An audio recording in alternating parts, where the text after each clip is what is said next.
72-এর সংবিধানকে যারা ছুঁড়ে ফেলতে তারা হলেন বেজন্মা, তাদের জন্মের ঠিক নাই, তারা জারস সন্তান। বলেছেন কে? আমাদের পাপিয়া আপার জামাই হারুন দুলাভাই। যেই হারুন দুলাভাই শেখ হাসিনার 5 বছর সংসদ সদস্য ছিলেন। সংসদে বড় বড় কথা, গরম কথা, সুন্দর কথা হারুন ভাইয়ের মুখ থেকে শুনেছিলাম, কিন্তু আজকে যখন শুনলাম এই হারুন ভাই পাপিয়া আপার সাথে থাকতে থাকতে এমন গরম হয়েছেন, এরম উত্তপ্ত হয়েছেন যে উনি বলে ফেললেন 72-এর সংবিধান যারা চায় না তারা হলো বেজন্মা। 72-এর সংবিধান কার? শেখ মুজিবের। হারুন ভাই কার? জিয়াউর রহমানের। তাহলে জিয়াউর রহমানের হারুন ভাই কি করে শেখ মুজিবের সন্তান হলেন? এখানে হারুন ভাই বেজন্মা হয় কিনা প্রশ্নটা আপনাদের কাছে আমি রাখলাম। কারণ হারুন ভাই এই কথা বলতে পারে না বেজন্মা যারা 72-এর সংবিধান চায় না। কারণ এই 72-এর সংবিধান চায় না বলছে কে? আমাদের সকলের প্রিয়, সকলের পছন্দের মিডিয়া ব্যক্তিত্ব, যিনি নাকি এই সংগ্রাম আন্দোলনকে এগিয়ে নিয়েছেন, তিনি হলেন ডাক্তার পিনাকি ভট্টাচার্য। ডাক্তার পিনাকি ভট্টাচার্যকে বেজন্মা বলা হলো কি হলো না আপনাদের কাছে এটা তুলে ধরবো ওনার একটু বক্তব্য শোনানোর মাঝখানে। আমি এখনই আপনাদেরকে রেকর্ডটা একটু শোনাচ্ছি যাতে করে ওনার মুখ থেকে শুনে নেন, তারপরে আমি আলোচনাটা করছি। বলে যে 72কে সংবিধানকে ফেলে দিতে হবে। যারা সৃষ্টিকে, যারা জন্মকে অস্বীকার করে, আমি মনে করি তারা বেজন্মা। তাহলে জন্মের কোনো ঠিকানা নাই। সুতরাং এই বিষয়গুলো সম্পর্কে আমাদের সজাগ এবং সতর্ক থাকতে হবে। আমি আশা করি যে উনার মুখ থেকে ওই শব্দটা আপনারা শুনতে পেয়েছেন যে 72-এর সংবিধানকে যারা অস্বীকার করে তারা বেজন্মা। তাহলে সাংবাদিক ইলিয়াস হোসেন ভাই কি বেজন্মা? আর সাংবাদিক ইলিয়াস হোসেন ভাই যদি বেজন্মা হয়, মেজর ডালিমকে নিয়ে ইলিয়াস ভাই বিশ্ব রেকর্ড করেছেন ইউটিউবের মধ্যে। ইউটিউবের জন্ম লগ্ন থেকে এই পর্যন্ত এট এ টাইম 8 লক্ষ মানুষ কোনো লাইভে যুক্ত হয় নাই, যেটা রেকর্ড ব্রেক করেছেন। ওনাকে ইউটিউব থেকে স্বাগত জানিয়েছেন, ওনাকে ইউটিউব থেকে স্পেশাল থ্যাঙ্কস জানিয়েছেন যে ইউটিউবের রেকর্ড ভঙ্গকারী হয়েছেন আমাদের সাংবাদিক ইলিয়াস হোসেন ভাই, যার নিজের চ্যানেলে এই পর্যন্ত 12-13 মিলিয়ন, যেটা 1.5 কোটি, 1.5 কোটি, 1.5 কোটি একটি চ্যানেলই হয়েছে। আর সারা মিডিয়া জুড়ে আমরা যেটা প্রচার করেছি এরই মধ্যে বাংলাদেশের এমন কোনো সচেতন নাগরিক নাই, বাংলা ভাষার এমন কোনো সচেতন নাগরিক নাই পৃথিবীর বিভিন্ন দেশে। এবং আমি তাও বলছি যে বিভিন্ন দেশের ভাষায় সেটা ট্রান্সলেট করে অলরেডি সেটা পৃথিবীর বিভিন্ন দেশ থেকে মানুষ দেখেছে, কারণ সেটার সাথে জড়িত আছে বাংলাদেশ নয়, শুধু পাকিস্তান জড়িত আছে, আমেরিকা জড়িত আছে, ভারত জড়িত আছে, রাশিয়া জড়িত আছে। কারণ বাংলাদেশের স্বাধীনতা যুদ্ধের সকল কাহিনী, গল্প মেজর ডালিম সেখানে নিয়ে এসেছেন। তাই সেই ইলিয়াস হোসেনকে বেজন্মা বলা, হারুন সাহেব বা হারুন ভাই বা হারুন দুলাভাই, আমাদের পাপিয়া আপার জামাই যেহেতু, আমাদের এই হারুন দুলাভাইয়ের মুখ থেকে এই কথা আপনারা আশা করছিলেন কিনা? আপনারা কমেন্টস করে আপনাদের সচেতনতার সাথে আপনাদের মতামতটা দিবেন। আন্তর্জাতিক অপরাধ ট্রাইব্যুনাল বাংলাদেশ একটি তালিকা প্রকাশ করেছে এবং 12 জনের বিরুদ্ধে গ্রেফতারি পরোয়ানা জারি করেছে। তাদের মাঝখানে স্বৈরাচারী শেখ হাসিনা থেকে শুরু করে সন্ত্রাসী অবসরপ্রাপ্ত মেজর জেনারেল তারেক সিদ্দিকী এবং স্বৈরাচারী শেখ হাসিনার আমলের যত খুনি ডিজিএফআই প্রধান আছে সকলের নাম আছে। আপনারা চিঠিটা দেখতে পারেন। বিশেষ করে সবচেয়ে বড় মাপের যেই 4-5 জন খুনি ডিজিএফআই খুনি আছে তাদের ছবি এবং নাম দেখাচ্ছি। সমগ্র বাংলাদেশের সকল সীমান্তে, বিমানবন্দরে, নৌবন্দরে সমগ্র জাতি চোখ খোলা রাখুন, এরা যেন দেশ ছেড়ে পালাতে না পারে। সবচেয়ে বড় খুনি এবং বাংলাদেশের বিরুদ্ধে সবচেয়ে বড় ষড়যন্ত্রকারী লেফটেন্যান্ট জেনারেল আকবর হোসেন অবসরপ্রাপ্ত। তারপরেই আছে মেজর জেনারেল সাইফুল আবেদিন। এও প্রায় 1500 কোটি টাকা চুরি করে, বহু মানুষ হত্যা করে, গুম খুন করে দেশ ছেড়ে পালিয়ে এখন যুক্তরাষ্ট্রে অবস্থান আছে। যেহেতু আন্তর্জাতিক অপরাধ ট্রাইব্যুনাল, আশা করি তাদেরকে, যুক্তরাষ্ট্র থাকলেও তাদেরকে গ্রেফতার করা হবে। তার পরবর্তীতে লেফটেন্যান্ট জেনারেল সাইফুল আলম। এহেন কোনো খারাপ কাজ নাই যে এই লোকটা করতে পারে না এবং করে নাই। তারপর সর্বশেষে হাসিনার আমলে মেজর জেনারেল হামিদুল হক। এদের উপরে বিশেষ করে নজর রাখবেন, এরা যেন দেশ ছেড়ে পালাতে না পারে। এটা সমগ্র বাংলাদেশির দায়িত্ব। এরা ষড়যন্ত্র করে যাচ্ছে, এরা চাচ্ছে যে তাদের বিচার সেনা আইনে হোক, কিন্তু সেই সুযোগ নেই। তাদের অনেকেই বরখাস্ত এবং বাকিরা অবসরপ্রাপ্ত, এবং তাদের বিরুদ্ধে অনেক সেনা এবং বহু বেসামরিক কর্মকর্তাকে গুম এবং খুন করার প্রমাণ সহকারে আছে। তাই তাদের বিচার সিভিল আদালতেই হবে, এর কোনো বিকল্প নেই। তারা দিনরাত চেষ্টা করে যাচ্ছে যেন নামকা ওয়াস্তে তাদের একটা সামরিক আদালতে বিচার করে ছেড়ে দেওয়া হয়, সেই সুযোগ যেন এরা না পায়। তার উপর দলমত ধর্ম নির্বিশেষে সবাই নজর রাখবেন। মনে রাখবেন, বাংলাদেশের 54 বছরের ইতিহাসে এই গত 16 বছরে যা হয়েছে সামরিক বাহিনী এবং পুলিশকে ব্যবহার করে, তা যেন ভবিষ্যতে বাংলাদেশের ভবিষ্যৎ ইতিহাসে কোনোদিন কোনো সামরিক কর্মকর্তা এবং পুলিশ কর্মকর্তা করার দুঃসাহস পর্যন্ত বা চিন্তা পর্যন্ত না করতে পারে। এই বিচার একটা জাতির জন্য উদাহরণ হয়ে থাকুক, যেন ভবিষ্যতে কোনো ডিজিএফআই যেন স্বপ্নেও চিন্তা না করতে পারে কোনো প্রকার অপরাধ ঘটানো এবং কোনো রাজনৈতিক দলের পক্ষ হয়ে বা কোনো দেশবিরোধী জনতা বিরোধী কাজ করার দুঃসাহস না দেখাতে পারে। তাই আজকের ভিডিও লম্বা করতে চাচ্ছি না। ঘটনা ঘটার পরে আমরা প্রায় 1.5 বছর চাকরি করি পিলখানার ভিতরে সদর রাইফেল ব্যাটালিয়নে। যখন আমাদেরকে জেলে নিয়ে যাবে, জেলে নেওয়ার আগে আমাদেরকে ঢালাভাবে সবাইকে বলা হয়েছে, যদি তোমরা সাক্ষী দাও তোমাদের চাকরি থাকবে, না হলে তোমাদের চাকরি থাকবে না। তখন আমরা বলি, আমরা মিথ্যা সাক্ষী কেমনে দেবো? আমি তো আসছি হচ্ছে সিলেট থেকে মাত্র 4-5 দিন আগে। আমি তো ঢাকার কাউকে চিনি না, আমি কিভাবে কার বিরুদ্ধে আমি সাক্ষী দেবো? আমি যদি কারোর নাম জানতাম তাহলে সাক্ষী দিতাম, আমি তো কারো চিনি না, আমি ওই সময় নতুন ঢাকায় আসছি, কীভাবে আমি সাক্ষী দিই? যখন সাক্ষী দেবো আমি আমার বাবাকে জিজ্ঞাসা করি, বাবা আমি সাক্ষী দেবো কিনা? আমার বাবা আমাকে বলে, বাবা মিথ্যা সাক্ষী দিস না, তুই এখানে যদি কিছু না পাস আল্লাহর কাছ থেকে সবই নিবি, তো তারপরেও তুই মিথ্যা সাক্ষী দিয়ে কারো ক্ষতি করিস না, তুই তো পিলখানার ঘটনা সম্পর্কে কিছুই জানিস না, তুই মিথ্যা সাক্ষী দিস না, তোর চাকরি চলে গেলে যাক, সমস্যা নাই, তুই বাড়ি চলে আসবি। কিন্তু আমরা তো বাড়ি যেতে পারি না মিথ্যা সাক্ষী না দেওয়ার কারণে। আমাদের জেলে প্রায় আমি 36 মাস জেল ছিলাম, কিন্তু আমার 1 বছর সাজা হয়েছিল, কিন্তু সাজা হওয়ার আগে প্রায় আমি 24 মাস জেলে ছিলাম। আপনি তো দরবার হলে ছিলেন ওই দিন, জি জি। কি হয়েছিল ভাই ওই দিন? ওই দিন সকাল 7টা বাজে আমাদের দরবার সামনে নিয়ে আসে, বলে যে 8টার দিকে দরবার শুরু হবে, কিন্তু আমরা সকাল 7:30টার দিকে 7:30টার দিকে দরবার চলে আসি। বলতে যে আমাদেরকে 8টার দিকে দরবার শুরু, আপনারা সবাই এখানে থাকেন। 8টা যখন বেজে গেল তখন বললো যে দরবার হবে না, আপনারা কিছু দূর গিয়ে অপেক্ষা করেন, পরবর্তী নির্দেশ না আসা পর্যন্ত আপনারা আশেপাশে থাকেন, পরবর্তী নির্দেশ আসলে আপনাদেরকে দরবার হল ঢুকানো হবে। তখন আমরা অপেক্ষা করতেছি, হঠাৎ 9টার দিকে আবার বলতেছে দরবার হবে, আপনারা সবাই দরবার হল ঢুকেন। আমরা তাড়াহুড়া করে সবাই 15 মিনিটের ভিতরে দরবার হল ঢুকে দরবার বসে গেলাম। দরবারে বসার পরে হঠাৎ প্রায় আধা ঘন্টা পরে 9:30টার দিকে পিছন দিক থেকে বিডিআর ড্রেস পরে একজন সৈনিক এসে হঠাৎ করে অ্যাটাক করে, তখন সবাই দাঁড়িয়ে যায়। আমরা সামনে কি হয়েছে না হয়েছে সেটা দেখতে পাইনি, আমরা দরবার থেকে বাইরে চলে আসি। আমি সেদিন আসছিলাম হচ্ছে, আমার ব্যাটালিয়ান হচ্ছে সিলেট 21 রাইফেল ব্যাটালিয়ান। আমি আসছিলাম হচ্ছে বিশেষ পুরস্কার নেওয়ার জন্য আমাদের ডিজিবিডিআর কাছ থেকে, কিন্তু আমি পুরস্কার নিতে এসে পুরস্কারটা নিতে পারলাম না। আমি সম্মান অর্জন করতে এসে সম্মানটা অর্জন করতে পারিনি, এটা আমার খুবই দুঃখ লেগেছে সেদিন। আর একটা কথা, হঠাৎ করে আমরা 3-4 দিনের ভিতরে কি হচ্ছে না সেটা আমরা বুঝতে পারি নাই, পিলখানায় কি হচ্ছে না সেটা। আমি ওই সময় ছিলাম, আমার চাকরি মাত্র 1 বছর, আমরা বিশেষ কিছু জানি না ওই দিনের কি হচ্ছে না হচ্ছে সেটা। কিন্তু আমরা চাই আমরা যে আমি আমার দরবার হল ত্যাগ করার কারণে আমাকে 1 বছর সাজা দেওয়া হয়েছিল, কিন্তু সেটা দরবার হল তো অনেকে, আমরা প্রায় 5000 সৈনিক ছিলাম ওই দিন, সবাই তো দরবার হল ত্যাগ করছে। আমরা কি ওখানে আমরা ওই সময় দরবার হলে নিরস্ত্র ছিলাম, নিরস্ত্র থাকার কারণে আমরা সবাই বইয়ে অস্ত্র নিয়ে যারা অ্যাটাক করছিল তাদের বইয়ে আমরা পিলখানা দরবার হল থেকে বের হয়ে চলে গেছি। দরবার হল থেকে বের হয়ে আমরা ব্রাকে ফিরে যাই। আমি মোহাম্মদ আনোয়ার হোসেন, আমি 18 রাইফেল ব্যাটালিয়ন ছোটো হরিণায় রাঙ্গামাটি চাকরি করিতাম। আমাকে সংযুক্ত করা হলো টাট্টুসের জন্য ঢাকায় পিলখানায় 44 রাইফেল ব্যাটালিয়নে ছিলাম। আমার যেদিন ঘটনা ঘটেছে আমাদের সেদিন ছুটি ছিল, আমাদের লিপ কার্ড সিগনেচার হয়ে গেছিলো, বলছে তোমরা সকালে চলে যাবো 25 তারিখ, কিন্তু আমাদেরকে লিপ কার্ড দেয় নাই, তোমরা দরবারে পরে যাবা। আমরা দরবারে পরে যাবো বলে আমরা বসে রয়েছি ব্যাগটা গুছাইয়া। আর যেদিন ঘটনা ঘটে কেউ আমাদের বিশ্রামে ছিলাম, আমাদের কোনো ডিউটি ফিটেক ছিল না। আমরা যখন রাঙ্গামাটি থেকে আসি পিলখানায়, আমরা কোনো অস্ত্র নিয়ে আসি নাই, আমার রাঙ্গামাটিতে আমার অস্ত্র ছিল। আমরা শুধু আমাদের বিডিং পত্র নিয়ে, আমাদের নিজ বিছানা নিয়ে আমরা সরজমিনে সেখানে আমরা একটা অনুষ্ঠানের জন্য আমাদের আনা হয়। কর্তৃপক্ষ সেনাবাহিনী দ্বারা আমরা সেখানে অনুষ্ঠিত হয়। আমরা সেনাবাহিনী অফিসের অধীনে ছিলাম, আমরা তাদেরকে সম্মান করি, তারা আমাদের অভিভাবক ছিলেন, তাদের সাথে অনেক ভালোবাসা ছিল। হ্যাঁ, আমাদেরকেও তারা অনেক স্নেহ করতেন। যারা সেনা অফিসার সাথে মারা গেছে আমরা তাদের জন্য কাঁদি, তাদের ফ্যামিলির জন্য কাঁদি, তারা জীবন গেছে কেন গেল আমরা এটা প্রশ্নবৃদ্ধি করি।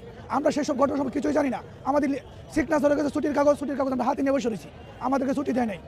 তারপরে দুর্ঘটনা, আমরা দুর্ঘটনা শুনে অবাক হয়ে গেলাম, আমরা কোথায় যাবো সেই দুর্ঘটনা আমরা কিছুই জানি না। তারপরে আমাদেরকে যাচাই বাছাই করিয়া 6 মাস পিলখানা রাখার পরে আমাকে আবার ছোটো হরিণা রাঙ্গামাটিতে প্রেরণ করা হইলো। আমি সেখানে চাকরি করি 12-13 মাস। চাকরি করার পরে পুনরায় আমাকে আবার পিলখানা আনা হয় 11 সালে। আনার পরে ওদের বলে তুমি মিথ্যা সাক্ষী দাও, তোমার চাকরি থাকবে, তুমি মিথ্যা সাক্ষী না দাও তার চাকরি থাকবে না। প্রত্যেকটি দেয়ালে প্রত্যেকটি রিক্সা রুমে, প্রত্যেকটি বিছানার রুমে, প্রত্যেকটি পিলখানার দেয়ালে লেখা ছিল হয়তো সাক্ষী দলালে জেলে যেতে হবে, হয়তো সাক্ষী দলের বড় আকারে লাল কালি দেওয়া লেখা ছিল সাক্ষী দলালে জেলে যেতে হবে। যারা আমরা তার উপর সাক্ষী দেয় নাই ওদেরকে জেলে পাঠিয়ে দিতে। আমাকে যখন জেলে পাঠাবে সেই দিন 6 মাস আমাদেরকে আবার যাচাই বাছাই করে। আমি সেই দিন আবার 6 মাস থেকে পিলখানায় থাকি। তারপর লাস্টের দিন বলে দেখো তোমাকে ছবি তোলা হচ্ছে, যদি তুমি মিথ্যা সাক্ষী না দাও তোমাকে আবার জেলে পাঠাতে হবে। বলছে আমি তো কিছুই জানি সেই ব্যাপারে, আমি কি সাক্ষী দিব? আমি তো সেসব ঘটনা সব কিছুই জানি না, আমি কি সাক্ষী দিব? দিব। তারপরে বলে দেখো যদি একটা মিথ্যা সাক্ষী না দাও তোমার কিন্তু জেলে যেতে হবে, তোমার মা বাবা ভাই বোন আছে, তোমার সংসার আছে, সেইভাবে চিন্তা করিয়ে তুমি একটা মিথ্যা সাক্ষী দাও। আমি সাক্ষী দেই নাই বলেই আমাদেরকে জেলে আবার প্রেরণ করা হয়। আমি অতটুকু জানি আমরা সেই সব নাই, আল্লাহ রাসূল আছেন, আমরা সেসব ঘটনা সম্পর্কে কিছু জানি না, আমরা মুসলিম মিথ্যা কথা বলতে পারি না। দুনিয়াতে সবাই মরবে, আমরা সুষ্ঠু বিচার চাই, আমাদের ন্যায্য দাবিগুলি আমরা চাই, আমরা যেটি প্রাপ্য সেটি চাই, সেটা যাতে আমাদেরকে সুন্দর করে ফিরিয়ে দেওয়া হয়। আমাদের ন্যায্য দাবিগুলো যারা যেসব বিটের বাইরে জেলে আছে তাদের যাতে মুক্ত করে দেওয়া হয়, আর সুষ্ঠু তদন্ত করিয়া যারা ঘটনার সাথে জড়িত তাদেরকে বিচার করা হোক। আপনার বিষয়ে কি হয়েছিল ওই দিন বা কিভাবে কি? ওই দিন আমি পিলখানায় ঘটনাস্থলে ছিলাম। আমার ইউনিট হচ্ছে 37 রাইফেলস ব্যাটালিয়ন রাজশাহী সদর দপ্তর, সংযুক্ত 13 রাইফেলস ব্যাটালিয়ন পিলখানা ঢাকা। আমি আসি টাট্টুসহ অনুষ্ঠানের জন্য 2 মাসের অ্যাটাচ ডিউটি। আমি নতুন সৈনিক, চাকরি বয়স ছিল 6 মাস। আমি ঘটনা সম্পর্কে কিছুই জানি না। মিথ্যা 2টা অ্যালিগেশন দিয়ে মানে অভিযোগ দায়ের করে আমাকে জেল খাটানো হয়, 3 বছর জেল দেওয়া হয়, এতটুকুই। আমি আদালতকে বলছিলাম, মাননীয় আদালত আমার বয়স তো মাত্র 6 মাস, আমি জেলে এসেছি 26 মাস থেকে, আপনার ব্যাপারটা আদালত দেখবে, এতটুকুই। আমি এই ঘটনার পরও পিলখানায় বিভিন্ন গুরুত্বপূর্ণ দায়িত্ব পালন করি। ঘটনার পরও আমি প্রায় 1.5 বছরেরও অধিক সময় পিলখানায় দায়িত্ব পালন করি। তো সর্বশেষ আমার যেটা অপরাধ ছিল সেটা আমাকে পরপর 2বার ডেকে আমাকে অপশন দেওয়া হলো যে তুমি সাক্ষী দাও, আমরা তোমাকে রাখতে চাচ্ছি, তোমার সব কিছুই ভালো আছে, তুমি সাক্ষী দাও। তো আমি বলছিলাম যে ঠিক আছে, আমি যেটা দেখছি আমি সেটা বলবো। তো ওনারা বললেন যে না, দেখাবো আমরা, বলবা তুমি, অর্থাৎ আমাকে মিথ্যা সাক্ষী দিতে হবে। আমি বললাম ইম্পসিবল, এটা আমার পক্ষে সম্ভব না। এই ছিল মূলত অপরাধ। এই অপরাধের দায়ে আমাকে জেলখানায় পাঠায় এবং আমি প্রায় 5 বছর জেলে বন্দি থাকি। এরপর আমি বের হয়ে আসি। মূলত আমার অপরাধ ছিল যে আমি মিথ্যা সাক্ষী দেইনি এবং আমার অপর ভাইয়ের বিরুদ্ধে আমাকে দিয়ে মিথ্যা সাক্ষী দেওয়া হচ্ছিল, যেমনি করে আমাদের বিরুদ্ধে বিভিন্ন মিথ্যা সাক্ষী দিয়েছি। তো এটাই ছিল, ওইটা তো মানে একটা ক্যাঙ্কারু করছিল, যেটা বানানো একটা সাজানো নাটক, জাস্ট একেবারে একটা নাটকের মঞ্চ তৈরি করা হয়েছিল। তো আমরা চাই মূলত এই যে বিশেষ কোর্ট করে যে নাটকের মঞ্চস্থ করা হয়েছিল এগুলা বাতিল করে, গভর্নমেন্ট নির্বাহী আদেশে এগুলো বাতিল করে আমাদেরকে। পরবর্তীতে আরো অনেকেই সেই ধরনের কথা বলছেন, বলে আসছেন। সাধারণ মানুষ বিক্ষুব্ধ হয়ে উঠেছে ছাত্র সমন্বয়কদের বিভিন্ন ধরনের বিতর্কিত কর্মকাণ্ডের মধ্যে, তাদের ঔদ্ধত্য প্রকাশের মধ্য দিয়ে তারা যা বলতে চাইছে সেই সব কথাবার্তা কিংবা তাদের কর্মকাণ্ডের মধ্য দিয়ে। তবে গত কয়েকদিনের বিভিন্ন ঘটনা এবং এই মুহূর্ত পর্যন্ত পর্যালোচনা করলে আমি এটুকু বলতে পারি, সম্ভবত হয়তো তাদের মধ্যে শুভ বুদ্ধির উদয় হয়েছে, তাদের পলিটিক্যাল ম্যাচুরিটি এসেছে তাদের মধ্যে। আর যদি সেটি ভুল হয়ে থাকে আমার ভাবনাটি, তবে এখনও বলবো আগুন নিয়ে খেলার পরিণাম কি হতে পারে সেটা নিশ্চয়ই প্রত্যেককেই ভোগ করতে হয়।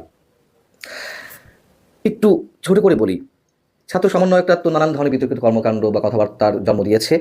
একেবারে কদিন আগে তারা 31শে ডিসেম্বর 72-এর সংবিধানকে মুজিবাদী সংবিধান আখ্যা দিয়ে সেটির কবর রচনা করতে চেয়েছিল। 31শে ডিসেম্বর এই ধরনের ঘোষণা দেওয়ার মাধ্যমে নতুন একটি ঘোষণাপত্রের জন্ম দিতে চেয়েছিল, উপস্থাপন করতে চেয়েছিল। সেখান থেকে তারা সরে এসেছে বিভিন্ন কারণে এবং পরবর্তীতে তারা 7 দিনের কর্মসূচি ঘোষণা করলো, 7 দিন গণসংযোগ করছে, লিফলেট বিতরণ করছে। সেই কর্মসূচির মধ্যে তাদের যে 7 দফা দাবি, সেই 7 দফার মধ্যে 5 নম্বর দাবিটি ছিল সংবিধানকে ছুঁড়ে ফেলার বা রহিত করার বা বাতিল করার, যেখানে বলা হয়েছে যে ফ্যাসিবাদী রাষ্ট্র ব্যবস্থার মূল ভিত্তি সংবিধান বাতিল করে নির্বাচিত গণপরিষদ গঠনের মাধ্যমে সম্পূর্ণ নতুন গণতান্ত্রিক সংবিধান প্রণয়নের অঙ্গীকার ব্যক্ত করতে হবে সরকারকে। এই জায়গা থেকেও তারা মোটামুটি অনেকটা নমনীয়তা প্রদর্শন করছে। এর আগে দেখেছি রাষ্ট্রপতির অপসারণ চেয়ে একটা অস্থিতিশীল সময়ের জন্ম দিতে চেয়েছিল, সেখান থেকে তারা সরে এসেছে। আরও বিভিন্ন ধরনের সিদ্ধান্ত থেকে তারা সরে এসেছে। এখন এই জায়গাটি সম্ভবত তাদের মধ্যে চেতনার জন্ম দিচ্ছে, নবচেতনার।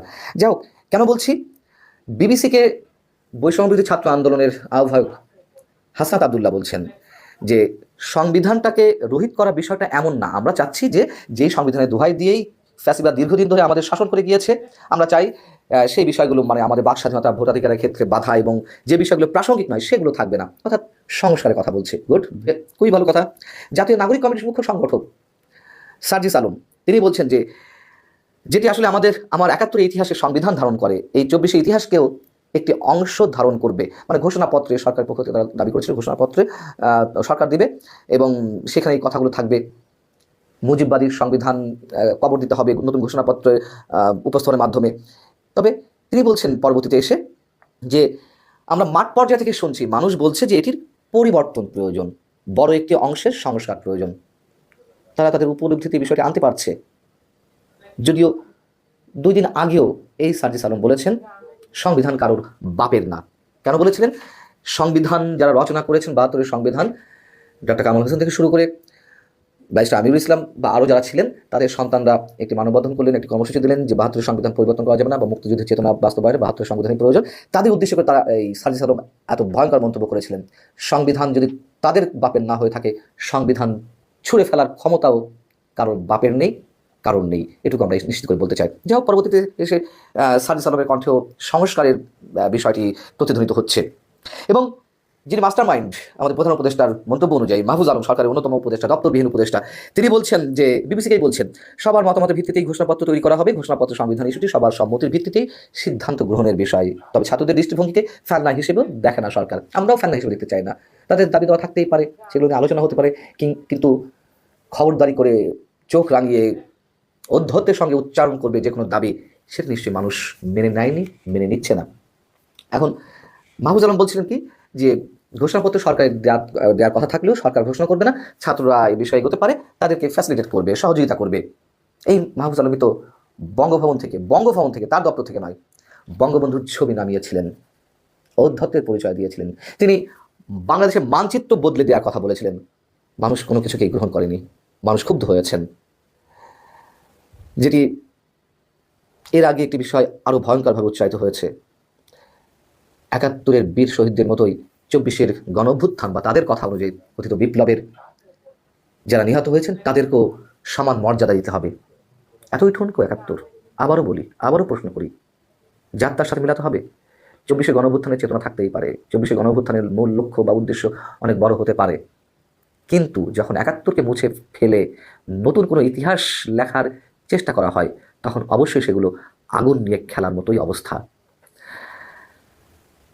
যত যাই হোক, তাদের এই কথাগুলো যদি আমরা বিশ্বাস করি, তাহলে আমরা বলবো তাদের মধ্যে রাজনৈতিক ম্যাচুরিটি এসেছে। যদি সেইভাবে তারা এগোতে পারে, মানুষ ওয়েলকাম জানাবে। তারা যদি কোনো প্রকার রাজকীয় দল গঠনের মাধ্যমে নিজেদের আত্মপ্রকাশ ঘটাতে না চায়, মানুষ গ্রহণ করবে। নর্মাল উপায়ে বা যে কোনো গণতান্ত্রিক উপায়ে তারা যে কোনো রাজনৈতিক দল নিয়ে আসুক, কোনো সমস্যা নেই। কিন্তু আমি যে আশাবাদের কথা ব্যক্ত করলাম, তাদের চৈতন্য ফিরে এসেছে আমি মনে করছি। পাশাপাশি শঙ্কাও রয়েছে, একেবারে উড়িয়ে দেওয়া যায় না। বঙ্গবন্ধুর আত্মস্বীকৃত খুনি মেজর ডালিমদের মতো মানুষদেরকে নিয়ে এসে অনেক বড় ধরনের চিন্তা ভাবনা অনেকের মধ্যে কাজ করছে। শোনা যাচ্ছে নানান ধরনের গুঞ্জন যে নতুন যে রাজনৈতিক দলটি হবে তার সভাপতি হবেন মেজর ডালিম, কিংবা মেজর ডালিমকে যখন বাংলাদেশে আনা হবে, ৭২-এর সংবিধানের কবর রচনার মধ্য দিয়ে যখন মেজর ডালিমকে বাংলাদেশে আনা হবে, তখন নাকি ২৪শে বিপ্লব পরিপূর্ণতা পাবে। যেহেতু এই ধরনের স্বপ্ন এখনো অনেকের আছে, অনেকের টার্গেট রয়েছে ভিন্ন এক বাংলাদেশ গড়ে তোলার, যদি তাই হয়ে থাকে প্রচণ্ড ভুল পথে এগোবে। আবারও বলছি, শুধু আগুন নিয়ে খেলা নয়, সময় নির্ধারণ করে দেবে যে এই খেলাটা কোন ধরনের, খেলাটা নিষ্পত্তি কি হতে পারে।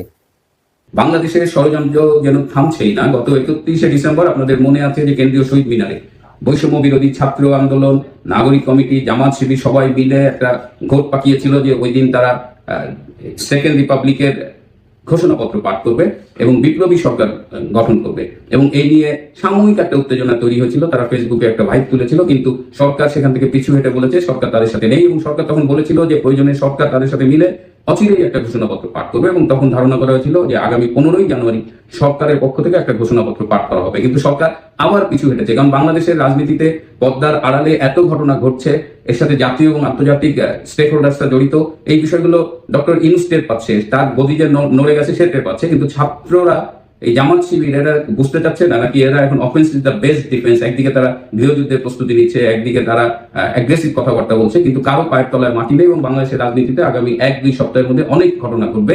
যাই হোক, তারা এখন ১৫ই জানুয়ারি একটা আবার সেই ঘোষণাপত্র, আবার সেই বিপ্লবী সরকারের কথাবার্তা শুরু করেছে। তবে এবার এক খাতি সরেশ, সেই ষড়যন্ত্রটা আমি আপনাদের কাছে ফাঁস করে দিচ্ছি। তারা সেই দিন ১৫ই জানুয়ারি বা আশেপাশের দিনে তারা কি করতে যাচ্ছে, তারা একটা ঘোষণাপত্র পাঠ করবে, এবং তারা এই ২০২৪ সালের যে ষড়যন্ত্রটা করেছিল, যে তথাকথিত বিপ্লব, সেটাকে তারা একটু গ্লোরিফাই করার জন্য এই ঘোষণাপত্র, এবং তারা একটা বিপ্লবী সরকার ঘোষণা করবে। বিপ্লবী সরকার ঘোষণা করবে, ৭২-এর সংবিধান বাতিল ঘোষণা করবে, ফলে অটোমেটিক আমাদের যে রাষ্ট্রপতি শাহাবুদ্দিন আহমেদ চুপ্পু, তিনি বাতিল হয়ে যাবেন। এবং তার চেয়েও আরো স্ট্রাইকিং বিষয় হলো যে সেনাপ্রধান general Wakeruzzaman will go also, সেখানে তাদের পছন্দের সেনাপ্রধান হলো lieutenant general Faizur Rahman, quarter master general. আমি জানি না যে লেফটেন্যান্ট জেনারেল ফাইজুর রহমান নিজে বিষয়টা জানে কিনা, কিন্তু তাদের ষড়যন্ত্রে he is the choice, next choice. এবং তারা এইটা কোঅর্ডিনেট করছে শিশু উপদেষ্টা মাহফুজ, হিজবুত তাহরীর নেতা এবং জঙ্গি মাহফুজ আলম, এবং তাদের ধারণা তাদের সাথে ১০ থেকে ১৫,০০০ সৈনিক, সিপাহী এবং আর্মি অফিসার আছে। তো এই ঘটনাটি আমার জানা মাত্রই আমার মনে হলো যে আমি আপনাদের কাছে এটি শেয়ার করি।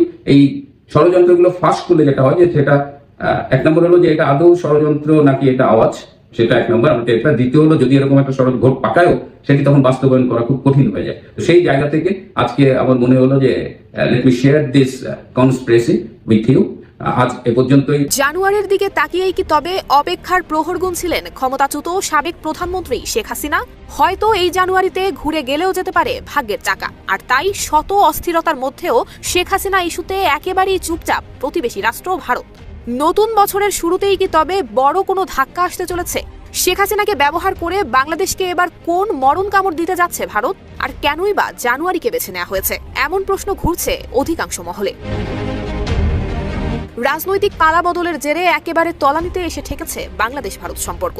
সোনার ডিম পাড়া হাঁস শেখ হাসিনাকে জিম্মি করে এতদিন বাংলাদেশকে যে পুতুল নাচ নাচিয়েছে ভারত, তাতে বিঘ্ন ঘটায় এবার হাত ধুয়ে লেগেছে বাংলাদেশে অস্থিরতার বীজ বুনতে। কখনো সাম্প্রদায়িক দাঙ্গা তৈরির চক্রান্ত, কখনো সীমান্তে হত্যা, কখনো আবার বাংলাদেশকে নিয়ে গণমাধ্যমে লাগাতার অপপ্রচার। তবে এত কিছুর পরেও শেখ হাসিনাকে নিয়ে কোনো রকম সিদ্ধান্তে আসতে পারেনি প্রতিবেশী এই রাষ্ট্র।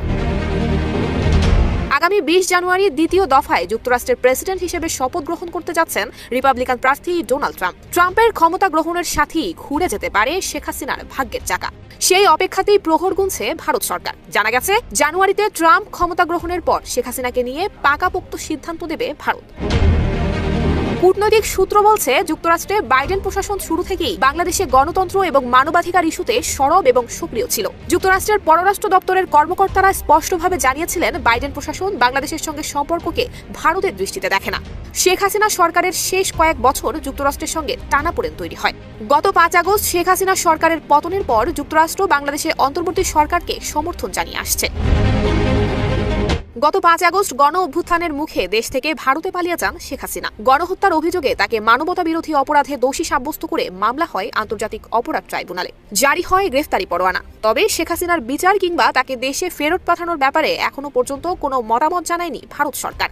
ধারণা করা হচ্ছে এই জানুয়ারিতে শেখ হাসিনাকে ফেরত দেওয়ার বিষয়ে বড় কোনো বার্তা আসতে চলেছে ভারত সরকারের পক্ষ। আওয়ামী লীগের দলীয় লোকজন বিএনপির পোস্টার ছেড়ায় ধাওয়া পাল্টা ধাওয়া ও সংঘর্ষের ঘটনা ঘটে। ঘণ্টাব্যাপী সংঘর্ষে উভয় পক্ষের অন্তত 50 জন আহত হয়েছেন। শুক্রবার সন্ধ্যা 6টার দিকে গোপালগঞ্জের মুকসুদপুর উপজেলা স্বাস্থ্য কমপ্লেক্সের দেয়ালের পোস্টার ছেড়াকে কেন্দ্র করে এ সংঘর্ষ শুরু হয়। উপজেলা স্বাস্থ্য কমপ্লেক্সের দেয়াল থেকে আওয়ামী লীগ নেতা কিপু মিয়ার লোকজন বিএনপির পোস্টার ছিঁড়ে ফেলেন। এ খবর এলাকায় ছড়িয়ে পড়লে বিএনপির দলীয় নেতাকর্মীরা আওয়ামী লীগের লোকজনকে ধাওয়া দিলে দুই গ্রুপের মধ্যে সংঘর্ষ হয়। সংঘর্ষে উভয় পক্ষের প্রায় 50 জন আহত হন। পরে আহতদের মুকসুদপুর উপজেলা স্বাস্থ্য কমপ্লেক্সে ভর্তি করা হয়। এ বিষয়ে মুকসুদপুর উপজেলা বিএনপির সাধারণ সম্পাদক তরিকুল ইসলাম রাজু জানান, মুকসুদপুর উপজেলা স্বাস্থ্য কমপ্লেক্সের দেয়াল থেকে বিএনপির কেন্দ্রীয় সহ সাংগঠনিক সম্পাদক সেলিমুজ্জামান সেলিমের পোস্টার আওয়ামী লীগ নেতা খেপু মিয়ার লোকজন ছিঁড়ে ফেলে। এই ঘটনাকে কেন্দ্র করে দুই গ্রুপের মধ্যে ধাওয়া পাল্টা ধাওয়া ও সংঘর্ষের ঘটনা ঘটে। মুকসুদপুর থানার ভারপ্রাপ্ত কর্মকর্তা মোস্তফা কামাল জানান, বর্তমানে এলাকা শান্ত থাকলেও থমথমে অবস্থা বিরাজ করছে।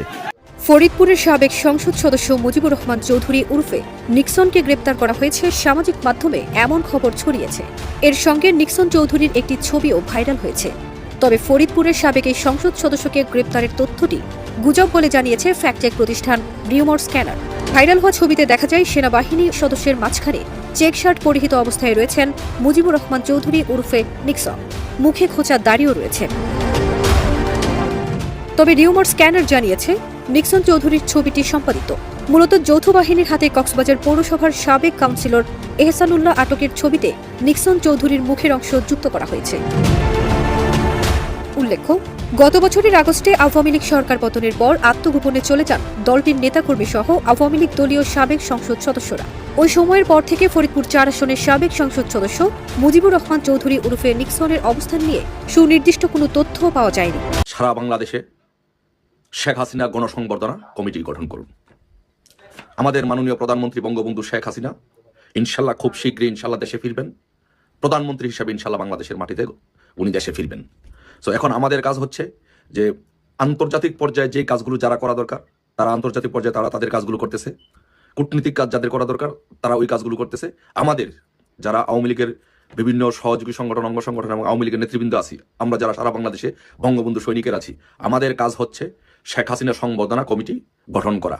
আমাদের এই সংবর্ধনাতে যেন তাকে রিসিপশন যেদিন করা হবে সেদিন যেন আমাদের 1 কোটি লোকের উপস্থিতি যেন আমাদের থাকে। শেখ হাসিনাকে বাংলাদেশে 1 কোটি লোকের মাধ্যমে 1 কোটি লোকের সংবর্ধনা দিয়ে তাকে বাংলাদেশে ফিরিয়ে নিতে হবে। প্রত্যেকটি জায়গায় আপনারা শেখ হাসিনা সংবর্ধনা কমিটি করে ফেলুন। শেখ হাসিনা সংবর্ধনা কমিটি করে আপনারা প্রস্তুতি নিয়ে রাখুন। 26শে মার্চের আগে আমাদের প্রস্তুতি নিয়ে রাখতে হবে। 1 মাসের ভিতরে, এই 1 মাসের ভিতরে আমাদের কমিটি করে একদম রেডি করতে হবে। 26শে মার্চের আগে আমাদের ফাইনাল প্রস্তুতি নিয়ে রাখতে হবে। শেখ হাসিনা 26 তারিখের আগে ইনশাল্লাহ শেখ হাসিনা বাংলাদেশে আসবে। আমরা সংবর্ধনা প্রস্তুতি কমিটি করতেছি। একটা রব তুলেন, বাংলাদেশের একটা ভাইব তৈরি করেন যে প্রধানমন্ত্রী আসছে, রাজপথ কাঁপছে, শেখ হাসিনা আসছে, রাজপথ কাঁপছে। এটা আপনারা গড়ে তুলুন। আজকে থেকে বাংলাদেশে 1 কোটি লোকের গণসংবর্ধনার প্রস্তুতি নেন ইনশাল্লাহ। দেখা হবে বিজয়ের, দেখা হবে আপনাদের সাথে রাজপথে, জয় বাংলার স্লোগানে, বঙ্গবন্ধু কন্যা শেখ হাসিনার স্লোগানে দেখা হবে ইনশাল্লাহ। জয় বাংলা, জয় বঙ্গবন্ধু। আগামী 19 এবং 20শে জানুয়ারি বিশেষ কিছু কি ঘটতে যাচ্ছে, বিশেষ কিছু ঘটবে। মানুষের মুখে মুখে এখন এই দুটি তারিখের বিষয় ছড়িয়ে বেড়াচ্ছে, বিশেষ করে সামাজিক যোগাযোগ মাধ্যমে 19 এবং 20 জানুয়ারি নিয়ে অনেক কথা ছড়াচ্ছে। এর কোনো কোনো বিষয় নিয়ে আন্তর্জাতিক বিভিন্ন গণমাধ্যম সহ দেশের বিভিন্ন গণমাধ্যমে এর মধ্যে নানান ধরনের রিপোর্ট প্রকাশিত হয়েছে। আসলে কি ঘটতে যাচ্ছে 19 জানুয়ারি সম্পর্কে যেটি জানা যাচ্ছে তা হচ্ছে ওই দিন ক্ষমতাচ্যুত প্রধানমন্ত্রী আওয়ামী লীগ সভানেত্রী শেখ হাসিনা দলীয় নেতাকর্মীদের সঙ্গে একটি ভার্চুয়াল বৈঠকে যোগ দেবেন। ভার্চুয়াল বৈঠকে যোগ দেবেন, সমাবেশ নয়। এবং সেখানে তিনি দিক নির্দেশনামূলক নানান ধরনের বক্তব্য দিবেন। এবং নিঃসন্দেহে 5 আগস্টের পরে, আওয়ামী লীগের চরমতম দুর্দিনের পরে এটি আওয়ামী লীগের সভানেত্রী শেখ হাসিনার প্রথম কোনো বৈঠক, এটি প্রকাশ্যেই বলা যেতে পারে। এই যে তথ্য প্রযুক্তির যুগে ভার্চুয়াল বৈঠক, এগুলো তো আমরা এখন আর গোপন কোনো বৈঠক বলতে পারি না, প্রকাশ্যে বৈঠকই বলতে পারি। এবং এটি প্রথম। কেন প্রথম বলছি, এর আগে শেখ হাসিনা যুক্তরাষ্ট্রে আওয়ামী লীগের সমাবেশে ভার্চুয়ালি যোগ দিয়েছেন, যুক্তরাজ্য শাখা আওয়ামী লীগের সমাবেশে ভার্চুয়ালি যোগ দিয়েছেন, কিন্তু দলীয় নেতাকর্মীদের সঙ্গে তিনি এইভাবে কোনো ধরনের বৈঠকের মাধ্যমে কথা বলেননি। সেদিক থেকে এই বৈঠকটি নিঃসন্দেহে অন্তত আওয়ামী লীগের নেতাকর্মীদের জন্য অনেক গুরুত্বপূর্ণ। তিনি যে দিক নির্দেশনা বক্তব্য দেবেন তার মধ্য দিয়ে আওয়ামী লীগ কতটা ঘুরে দাঁড়াবে কিন্তু অথবা কতটা পারবে না সেটি তখনই বোঝা যাবে, বা তারপরে আওয়ামী লীগের অ্যাক্টিভিটিস বোঝা যাবে। কিন্তু এখন পর্যন্ত শেখ হাসিনা যেসব কথাবার্তা বলেছেন, যে ধরনের দিক নির্দেশনা দিয়েছেন, তাতে করে খুব বেশি লাভবান যে হওয়া গেছে তা নয়। যদিও সাবেক তথ্য প্রতিমন্ত্রী মোহাম্মদ এ আরাফাত, যাকে আওয়ামী লীগের পতনের জন্য শেষ মুহূর্তে বিভিন্ন ধরনের কর্মকাণ্ডের জন্য এই ব্যক্তিকে দায়ী করা হয়, সেই মোহাম্মদ আরাফাত তিনি বিবিসির সঙ্গে একটি সাক্ষাৎকারে বলেছেন যে আওয়ামী লীগ আগামী 2-3 মাসের মধ্যে পূর্ণাঙ্গভাবে বাংলাদেশের রাজনীতিতে আবির্ভূত হবে। এই ধরনের বড় বড় বক্তব্য আমরা শুনে আসছি, কিন্তু পূর্ণাঙ্গভাবে ঘুরে দাঁড়ানোর জন্য বা সাংগঠনিকভাবে শক্ত ভিত্তির উপরে দাঁড়াতে তারা যে পারবে সে ধরনের লক্ষণ আমরা কোনো দেখিনি, অন্তত গত 5 মাসে তাদের কোনো ধরনের বক্তব্য, বিবৃতি বা কর্মকাণ্ডের মাধ্যমে। এর আগে একটি দিবস কেন্দ্র করে, শহীদ নূর হোসেন দিবস কেন্দ্র করে তাদের যে আওয়াজ, তাদের যে নানান ধরনের বক্তব্য, বিবৃতি, প্রচারণা, তার মধ্যে মনে হচ্ছে তারা কি না কি করে ফেলবে। আমরা বলেছিলাম যে কিছুই করতে পারবে না, কিছুই হবে না, এবং সেটি দেখা গেছে। তবে 5 আগস্টের পর খোদ আওয়ামী লীগের নেতাকর্মীরা যেমনটি মনে করেছেন যে আওয়ামী লীগ বোধহয় শেষ, আর কখনো ঘুরে দাঁড়াতে পারবে না, এই ধারণা যেমন ভুল হয়েছে, এমনকি শুধু আওয়ামী লীগের নেতাকর্মীরা নয়, সাধারণ মানুষদের অনেকেও এমনটাই বলার চেষ্টা করেছিলেন যে আওয়ামী লীগ আর সহজে ঘুরে দাঁড়াতে পারবে না। কিন্তু সেই অবস্থা পরিবর্তন হয়েছে, এই বাস্তবতা। আওয়ামী লীগ আস্তে আস্তে তাদের সাংগঠনিক তৎপরতা বৃদ্ধি করছে, তবে তাদের যে হাক ডাক সেই অনুপাতে কিছুই নয়। আওয়ামী লীগ ঘুরে দাঁড়াবে সেটি আমিও নিজেও বিশ্বাস করি। আওয়ামী লীগ, বিএনপির মতন যে রাজনৈতিক দলগুলো এই উপমহাদেশে রয়েছে, তাদের শেকড় একেবারে উপড়ে ফেলা সম্ভব নয়, বরং বারবার তারা ঘুরে দাঁড়ায়, বারবার তারা মানুষের কাছে মিথ্যে প্রতিশ্রুতি দিয়ে হোক আর সততার সঙ্গে যে কোনো প্রতিশ্রুতি দিয়ে হোক তারা আবার ফিরে আসে, এটাই বাস্তবতা। বিষয় হচ্ছে যে 19 তারিখে যে বৈঠক, সেই বৈঠকটি কেন, এর পিছনে আরেকটি উদ্দেশ্য রয়েছে। যারা জেলের বাইরে রয়েছেন, যারা সাংগঠনিক কর্মকাণ্ডে ভূমিকা রাখতে পারেন, তাদের উদ্দেশ্যেই বিশেষ করে মেসেজ দিতে যাচ্ছেন শেখ হাসিনা। আর জেলের ভিতরে তো অনেকেই রয়েছেন, আওয়ামী লীগের সভাপতি মণ্ডলীর সদস্য থেকে শুরু করে সম্পাদক মণ্ডলীর সদস্য, সহ সাধারণ সম্পাদক, সাংগঠনিক সম্পাদকদের অনেকেই জেলে রয়েছেন, কারাগারে রয়েছেন, অধিকাংশ আবার পলাতক রয়েছেন। তাহলে যারা পলাতক রয়েছেন তাদের উদ্দেশ্য মেসেজ, এবং যারা মোটামুটি এলাকায় আছেন এখন পর্যন্ত, মাঝারি গোছে যারা নেতা বা তৃণমূলের, তাদের উদ্দেশ্য নিশ্চয়ই কোনো মেসেজ আসবে। কিন্তু শেখ হাসিনা এখনো পর্যন্ত যে বক্তব্য, বিবৃতি দিয়েছেন তা কি খুব বেশি ফলপ্রসূ হয়েছে? বরং মানুষ সেগুলো প্রত্যাখ্যান করেছে। আওয়ামী লীগের নেতা কর্মীরাও তারাও বিরক্ত প্রকাশ করেছে। তাদের যে বিরক্তির প্রকাশ, তার কারণটা কি? যেমন শেখ হাসিনা কখনো কখনো বলেছেন তিনি টুপ করে বাংলাদেশ ঢুকে পড়বেন, তিনি সীমান্তের কাছাকাছি রয়েছেন। এগুলো অবাস্তব কথাবার্তা। এই মুহূর্তে শেখ হাসিনার বাংলাদেশে ফিরে আসা চোখ বন্ধ করে যে কেউ বলে দিতে পারেন যে একেবারেই অবাস্তব একটি বিষয়। তারপর কি বলেছেন? অনেক আপত্তিকর কথাবার্তা বলেছেন। তার নামে যে হত্যা মামলা হয়েছে, শতাধিক বা 200-র বেশি মামলা হয়েছে, তিনি অন্তত এভাবে বলেছেন, অন্তত তাকে হত্যার জন্য যে মামলাগুলো হয়েছে, যারা মামলাগুলো করেছে তাদের অন্তত হত্যার লাইসেন্স পাওয়া গেল, এ ধরনের মন্তব্য করার চেষ্টা করেছেন। যেই পুলিশ সদস্যরা তাদেরকে ডিস্টার্ব করছে দলীয় নেতাকর্মীদেরকে তাদের লিস্ট করে রাখতে বলেছেন, এগুলো আওয়ামী লীগের নেতাকর্মীদের সাময়িকভাবে মনোবল চাঙ্গা করা এক ধরনের একটা প্রক্রিয়া হতে পারে, কৌশল হতে পারে, কিন্তু এতে খুব বেশি লাভবান আওয়ামী লীগের নেতাকর্মীরা হতে পারেননি, আওয়ামী লীগ হতে পারেনি, বরং আওয়ামী লীগের কোনো কোনো নেতাকর্মীদেরকে বিপদে ফেলা হয়েছে। এর মধ্যে যাদের সঙ্গে তিনি টেলিফোনে কথা বলেছেন সেই মানুষগুলো বিপদে পড়েছেন। আওয়ামী লীগের নেতাকর্মীরা এটা চান যে তিনি দায়িত্বশীল বক্তব্য দেন, তিনি বাস্তবতার নিরিখে যাতে দিক নির্দেশনামূলক বক্তব্য দেন সেটিই চান। এটা আমি অনেকের সাথে কথা বলে দেখেছি, অনেকেই তার বিভিন্ন ধরনের বক্তব্যের কারণে বিরক্ত। এখন দেখা যায় 19 তারিখে কী ধরনের বক্তব্য দেবেন। আর নতুন করে অনেক ধরনের কথাবার্তা হচ্ছে যে আওয়ামী লীগকে ঢেলে সাজানো হবে, তরুণ নেতৃত্বকে আনা হবে, খুব ভালো কথা, যাদের ইমেজ এখনো পর্যন্ত মানুষের কাছে গ্রহণযোগ্য তাদেরকে দিয়ে যদি আওয়ামী লীগ পুনর্গঠন করা যায়, নতুনভাবে নতুন সাংগঠনিক ভিত্তিতে আওয়ামী লীগ আসে, মানুষ গ্রহণ করলে করতেও পারে। তবে আওয়ামী লীগ ঘুরে দাঁড়াবে আমি প্রথমেই বলেছি, এটা আমি বিশ্বাস করি, এটি আমার অভিজ্ঞতা থেকে আমি বলতে পারি, কিন্তু ক্ষমতায় আসবে আগামী 10-15 বছরের মধ্যে, অন্তত 10 বছরের মধ্যে, এমনটি কল্পনা করা মোটামুটি অবাস্তব, এটাও আমি বলবো।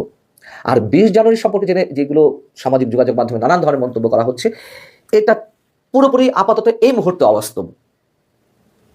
20 জানুয়ারি ডোনাল্ড ট্রাম্প মার্কিন মসনদে বসতে যাচ্ছেন আনুষ্ঠানিকভাবে, তিনি হোয়াইট হাউসে প্রবেশ করবেন, পূর্ণ ক্ষমতা গ্রহণ করবেন, এবং তারা আশা আছে ট্রাম্প ক্ষমতায় এলে একেবারে আওয়ামী লীগকে যেন কোলে করে তুলে ক্ষমতায় বসিয়ে দেবে। যেমনটা 7 জানুয়ারি নির্বাচনের আগে বিএনপির অনেকে মনে করেছিলেন, অনেকের কথা বলছি আমি, যে যুক্তরাষ্ট্র বোধহয় আওয়ামী লীগের পতন ঘটিয়ে বিএনপিকে ক্ষমতায় বসিয়ে দেবে। এটি সত্য কথা যে যুক্তরাষ্ট্রের অনেক ধরনের কৌশল থাকে, অনেক ধরনের প্রক্রিয়া থাকে, ডেভেলপিং কান্ট্রিগুলোতে রাজনৈতিক বিষয়ে হস্তক্ষেপ করেন তাদের নানান উদ্দেশ্য হাসিলের, কিন্তু এইভাবে না একেবারে রাতারাতি কিছু করে ফেলবে, এগুলো একেবারে ছেলে মানুষ যারা এগুলো ভাবছেন।